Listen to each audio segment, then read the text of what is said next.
Hi, today I want to talk about living in the present, the art of being here in the now.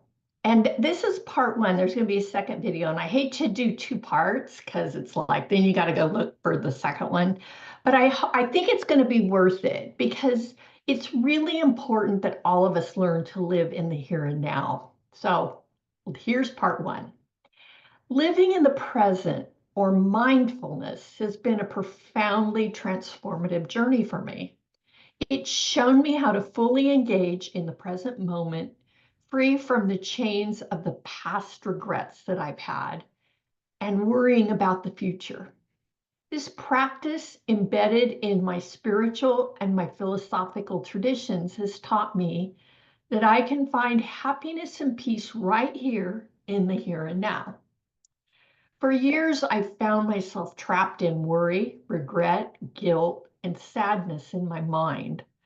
I was constantly replaying mistakes and reliving perceived hurts from others. These emotions really clouded my judgment, and they prevented me from appreciating where I was living and where I was in the present. By learning to let go of past experiences, I freed myself from the lingering negativity and opened up my heart to new and positive experiences. This doesn't mean that I forgot my past, but rather I learned from it and moved forward with a much lighter heart. I used to spend countless hours worrying about my future, causing anxiety over potential problems or outcomes that might never occur. Mindfulness has taught me that the future is beyond my control, and investing my energy in the present moment creates a sense of calm and stability. By focusing on what I can influence right now, I'm building a better foundation for the future without losing myself in what might be, or what I call what if scenarios. If you choose to live mindfully, it is important to create a space in your life that reflects a peaceful and simple environment. I've done this and it has changed my life.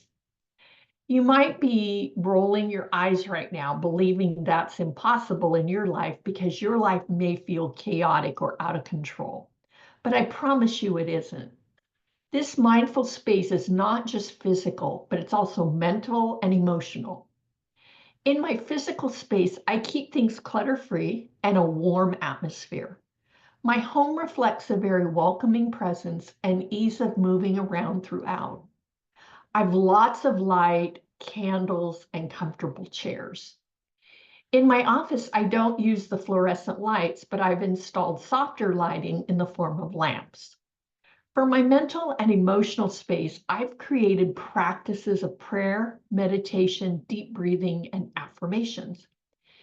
I also read amazing books. These practices help to quiet my mind and bring attention to the present. Another thing that I do is I take hikes and I walk through nature. I've also learned to let emotions flow through my mind instead of ignoring them or forcing them to the back of my mind. This usually makes them grow stronger if I push them away. It's important for me to acknowledge my feelings without judgment and to let them pass without holding on.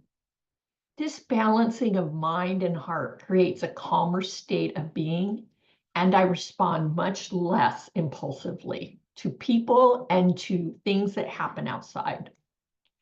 Please listen or read the following blog where I talk about the benefits of living in the present and practical tips for living there. That's part two.